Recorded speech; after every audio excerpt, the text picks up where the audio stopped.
Good morning. It is Monday, October the 14th, and this is The Drill.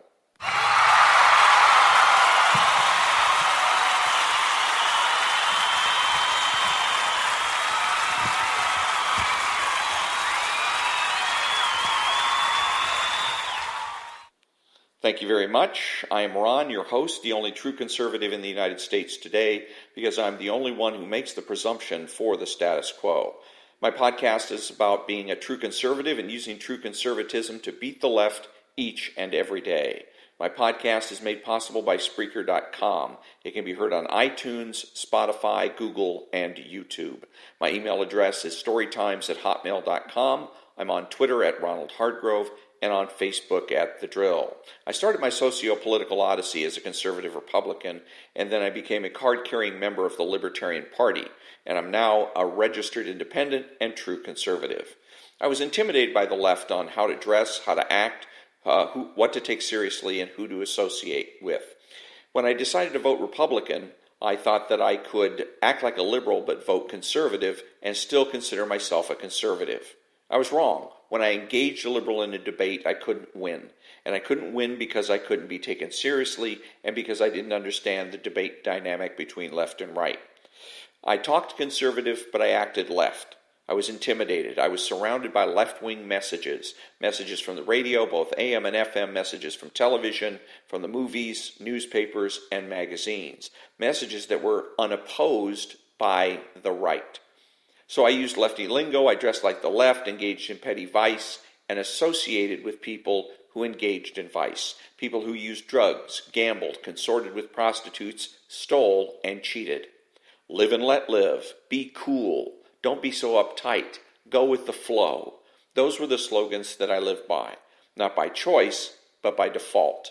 I failed to recognize that the debate dynamic was between idealism, the perfect society, and realism, the real society. It was no wonder that I couldn't win. So I realized that defeating the left begins by getting my act together. And by living deliberately, by carefully choosing what to watch, listen, and read, by refusing to associate with common criminals and ne'er-do-wells, by being aware of and resisting left-wing counterculture, and by using my intellect to defeat psychological bullying and intimidation. By becoming a true conservative, I will not only win, I will never lose. And the purpose of my podcast is to share with my audience the lessons I learned on how to defeat the left each and every day. And starting with the job of the true conservative, which is to promote conservatism. Today I'll start with my monologue, then peruse the headlines critiquing articles for credibility, and after that I'm going to read an article from AMAC magazine and follow that up with more about philosophy and culture. All that when I come back.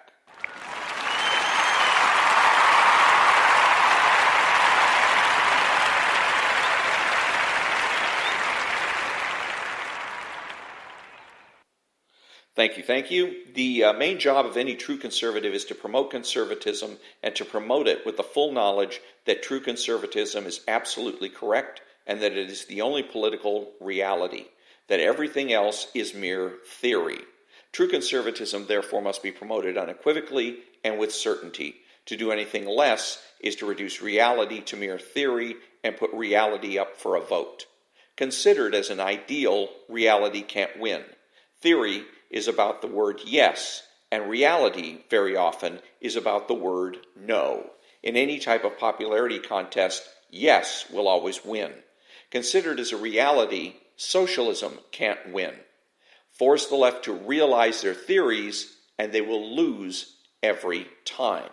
Remember that in any contest between reality and theory, there is no neutral.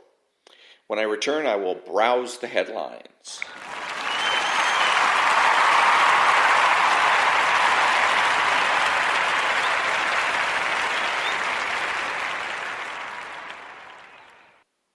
Thank you very much. Welcome back. And we're going to, let me see here. I'm going to go ahead and browse the headlines. I go to Google each day and we put in the word Trump and see what we can come up with here. And let's see what we have. See, that's usually always we start with an advertisement for a pitch for money for his reelection. So here's first a headline from the New York Post. Trump suggests Kurds are letting ISIS militants escape to draw U.S. back into Syria. NBC News report, internet meme showing Trump shooting media and political opponents. USA Today, fake video of Trump shooting media and political opponents shown.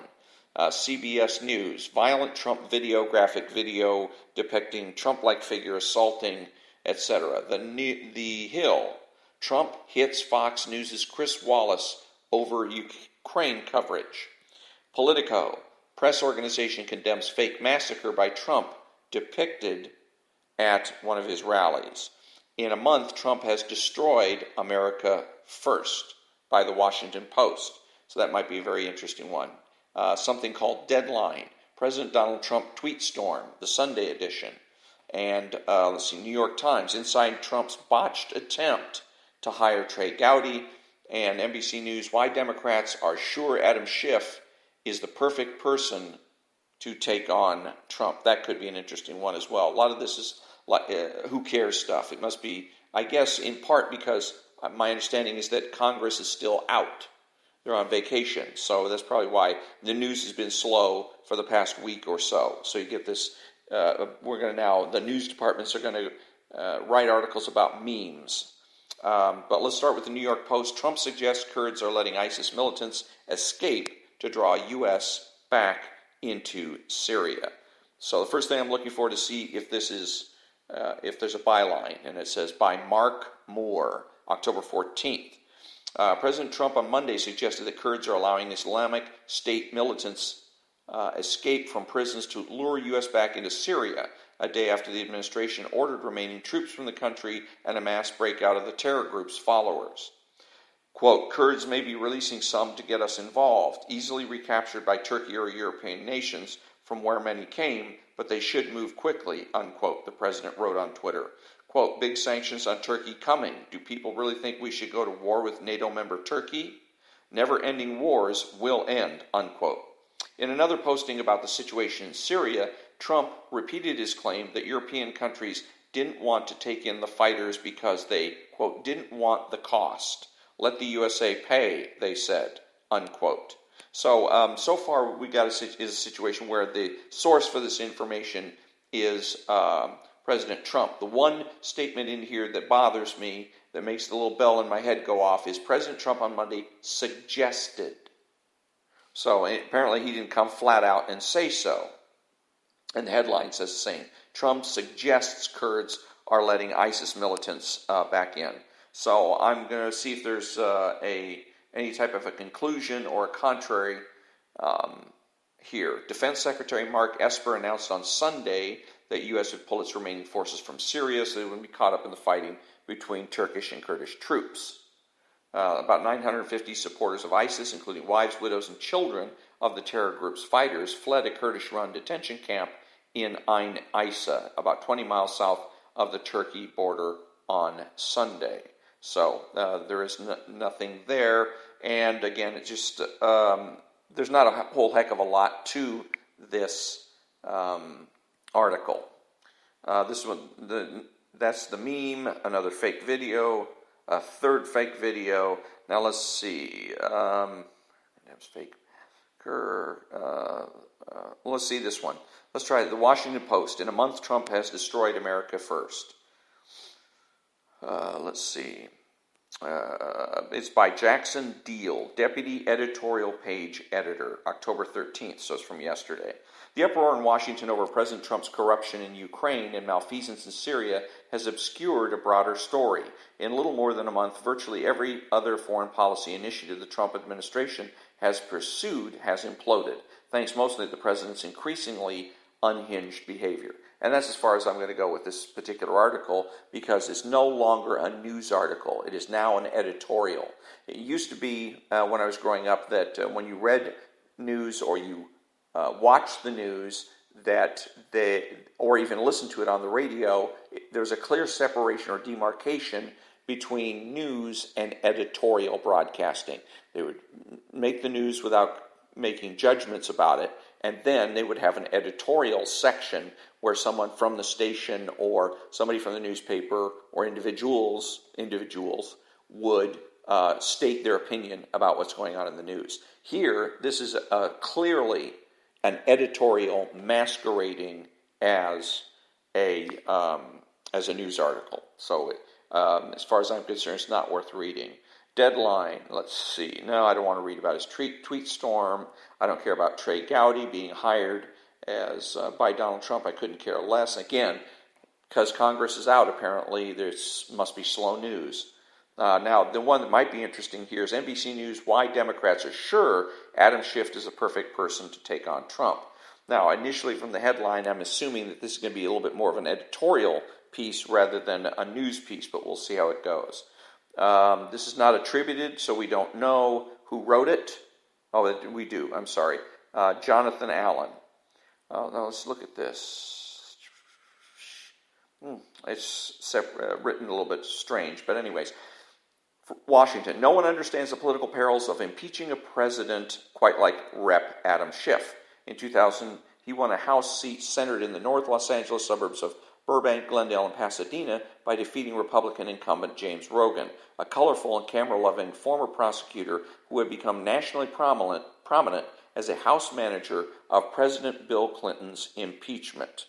While Schiff concentrated on district-specific issues, Rogan's high profile going after Clinton made it easier to portray him as neglectful of his constituents' priorities, and it turned the contest into such a touchstone that donors from across the country poured record sums into the candidate's coffers.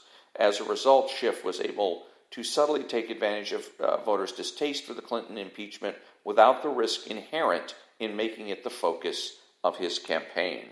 Rogan never really was able to escape any of that, said, the quote-unquote, says Bill Carrick, a consultant who was tapped by national Democrats to guide soft money spending in western states that year.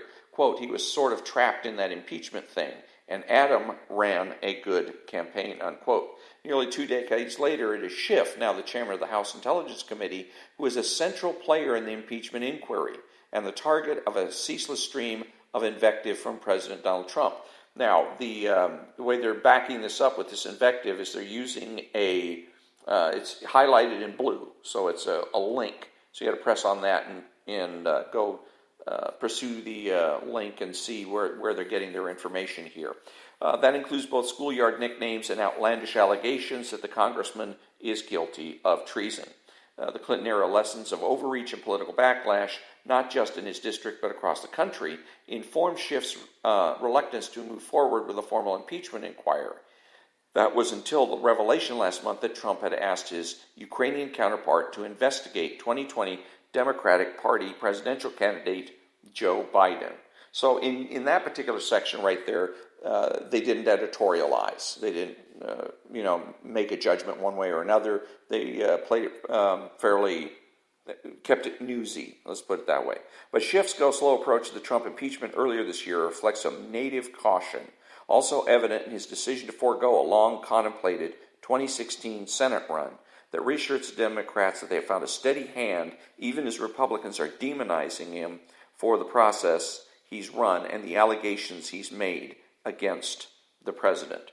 So, a pretty good article, and it's from NBC News, and it's attributed, and it has they giving their sources. They're not playing peekaboo with their sources, so it's something. This kind of an article I could recommend. Also, what was I going to? There's something else here. No, I've forgotten. So when I come back, I'm going to be reading an article from AMAC magazine.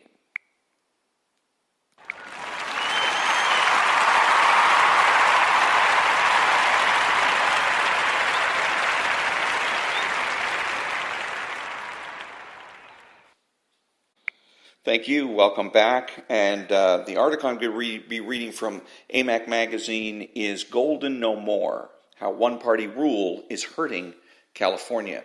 And AMAC is the Association of Mature American Citizens and is supposed to be the conservative response to the AARP, American Association of Retired People. So and this is by Andrew Mangione. There was a time when California was the envy of the rest of the United States. In some ways, it still is.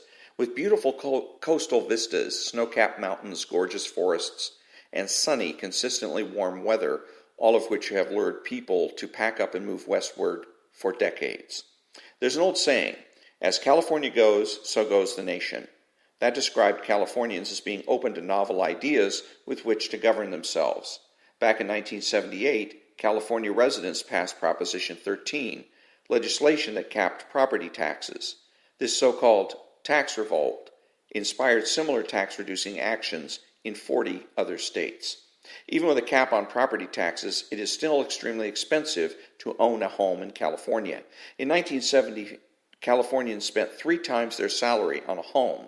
Now this ratio has risen to 10 times, and is one reason middle-class residents are fleeing the state. The state lost 1 million domestic residents from 2007 through 2016. Many of these former Californians are in their 30s, 40s, and 50s, and took their families along with their 6-figure incomes to states like Texas, Nevada, Arizona, and Oregon. On the surface, California's economy is producing wealth, and while some people are transitioning from the middle class to upper class, the economy can't sustain middle-class incomes appropriate for families to both own homes and have money left over as disposable income. California's economy is consumer-driven, and with a dwindling middle class, the state's economic viability is threatened. Further compounding California's troubles are its taxes. In 2018, the state sales tax started at 6%, but could be pushed to 10% in some California cities due to the addition of local sales taxes. The state's sales tax, when also factoring these local sales taxes, averages out at about 8.54%, making it one of the highest in the nation. On July 1st of this year, the state raised its tax on gasoline another 6 cents per gallon on top of the 12-cent per gallon increase it imposed last year, making California gas prices the highest in the nation and an expense that hits the middle class particularly hard. As if high taxes weren't enough to stress workers, businesses are leaving California at an alarmingly high rate, despite its highly technical skilled workforce. A study conducted by Spectrum Location Solutions, an Irvine-based site selection consultancy, examined what they called, quote, California divestment events, unquote. These are business decisions to determine whether to relocate out of the state entirely, choose to expand businesses elsewhere, or abandon plans to grow a company in the state. The study found that between 2008 and 2014, 1,510 divestment events occurred in California, but this number is likely underreported. According to the study, quote, at least 5 events failed to become public knowledge for every one that does, unquote, and it concluded that the actual total probably exceeds 9,000 divestment events for this period.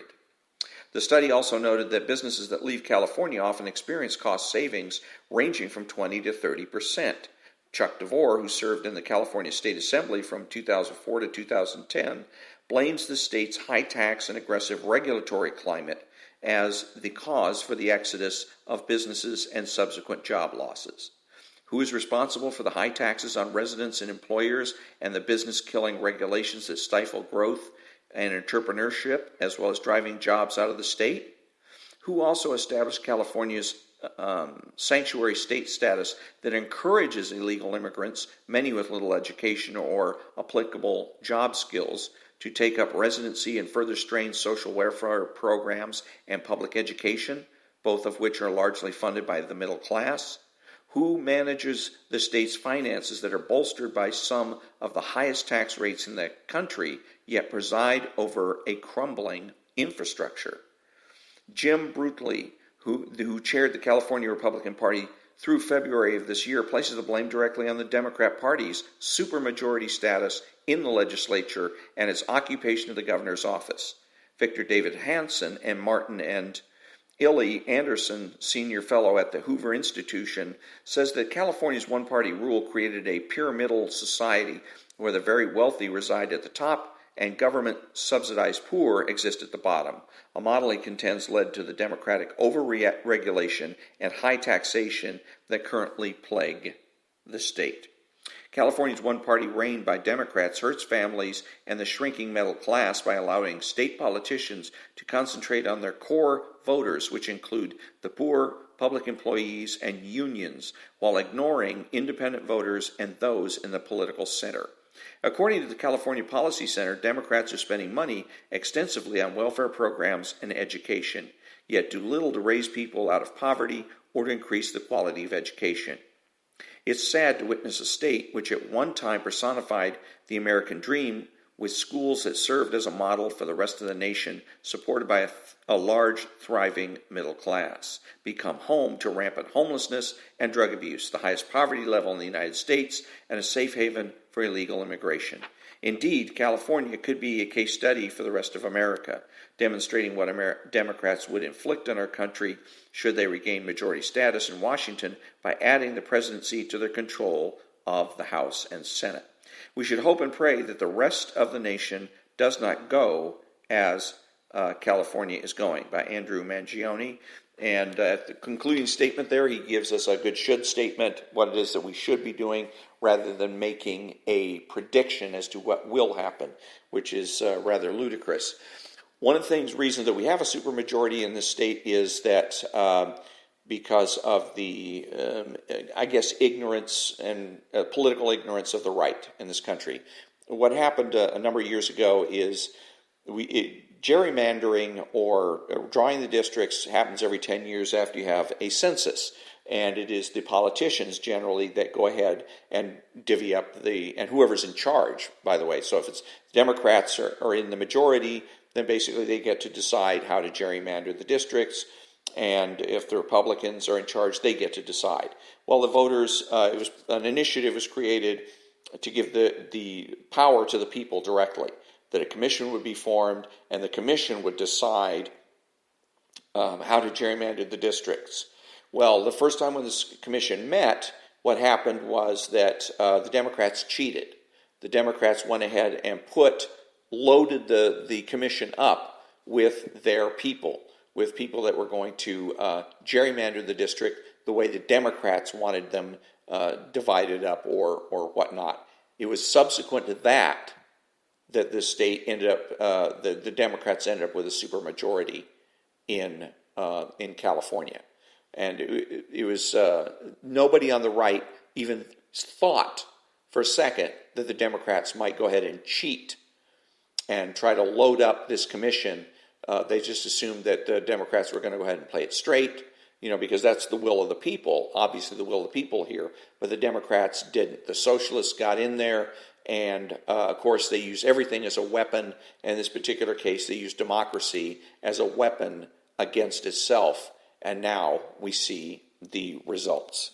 So when I return, let's see, here we go. When I come back, I'm going to read a selection about America's greatest generation.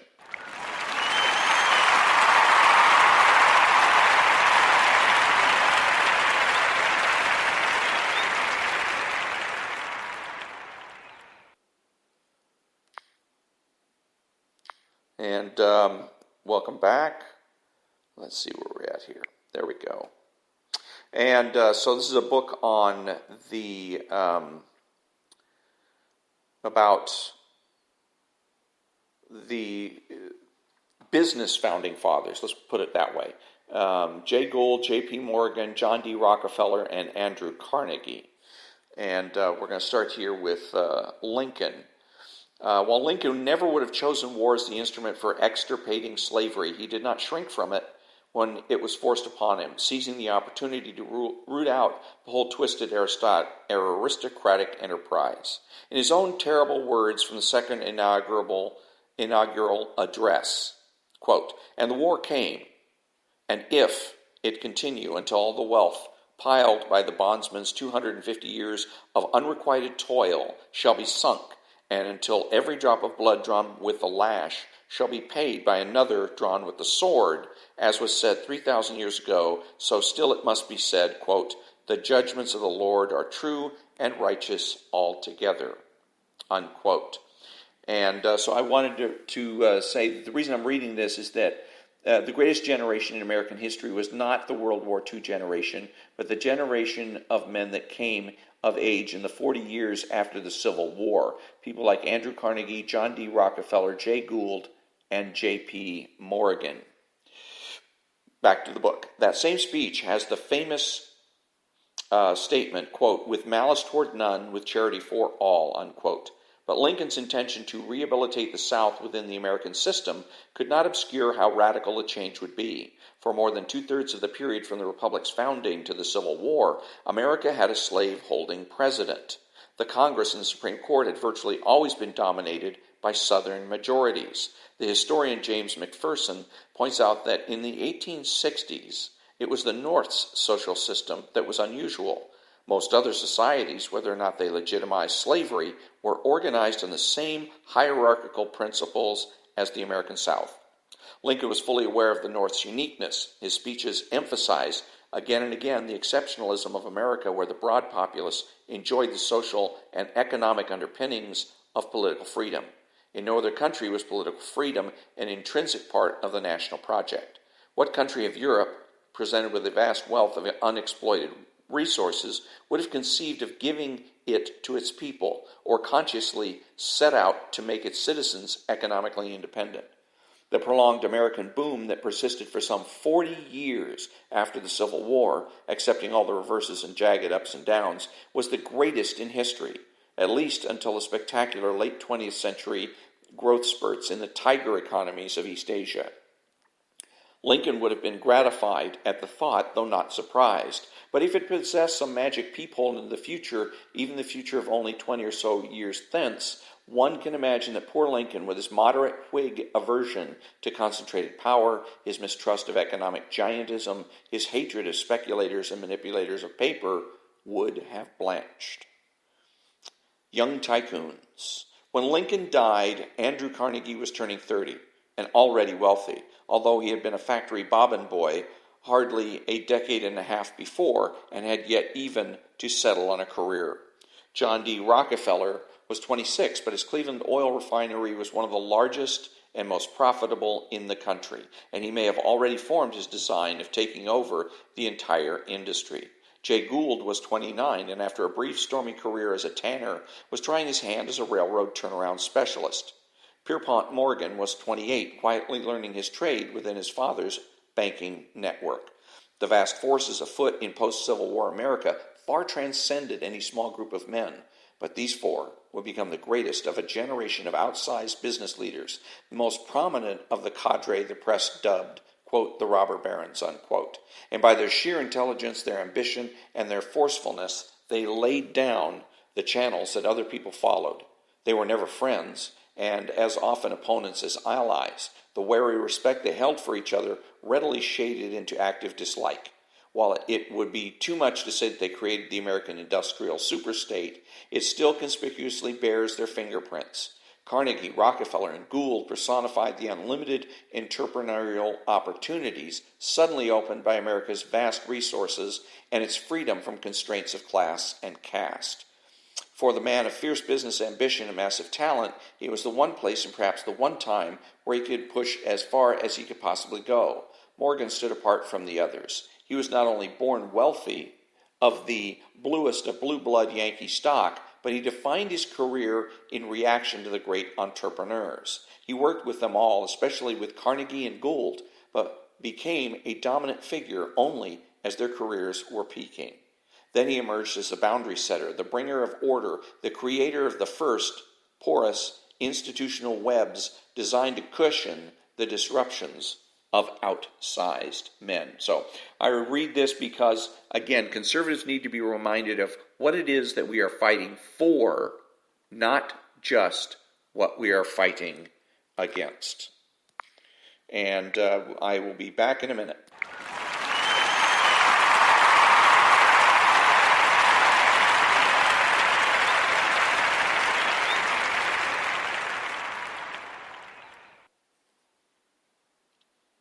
Thank you. In conclusion, I've explained the true battle between right and left, browsed the headlines, read Golden No More, How One-Party Rule is Hurting California in AMAC magazine, and read about the greatest generation in American history.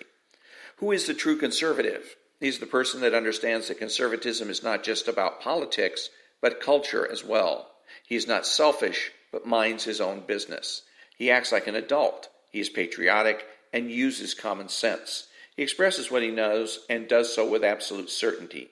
He makes judgments, refuses to speculate, speaks clearly and definitively, and is not afraid to say no. He is open-minded, asking why rather than why not. He is consistent, credible, and influential. Not ashamed of his existence, unafraid to learn or correct his mistakes. He is a normal American and is better than the socialist. He's a better friend, father, brother, family member, and a better person, period. You have to know that. If you don't know with every fiber of your being that being a true conservative is best, then you are lost. And that brings me to the conclusion of another episode of The Drill. Remember that the left has no authority, no power, and they can't win. True conservatives know that nothing is inevitable. Thank you for listening, and have a great day.